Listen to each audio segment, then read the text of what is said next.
think the Middle East countries, and of course it's not fair to talk about them as a block because each one has its individual needs, wants, idiosyncrasies. But what they're doing as a group is creating a level of excitement. You need only drive over to Education City here in Doha and see the degree to which their international partnerships in higher education and the way that that is then turning into how they want to innovate and solve their problems in elementary and schools education.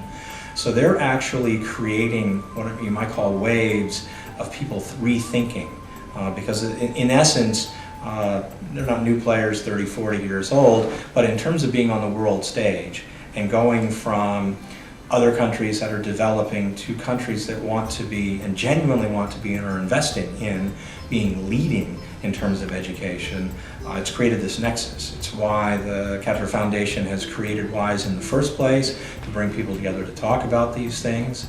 They are doing what every system does, which is wrestling with their own problems of tradition and culture, and how do you create 21st century workforce.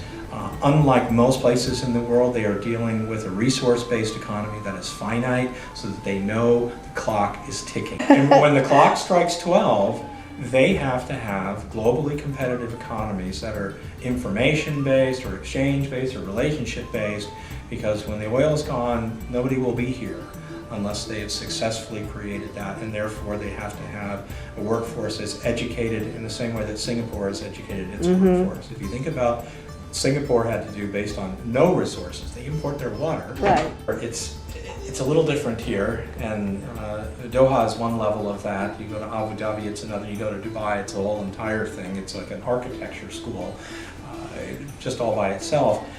But all of them are working in different ways, and that's why I say each is unique, but they're working in different ways to get to that point where they have a viable economy for their citizens post-oil.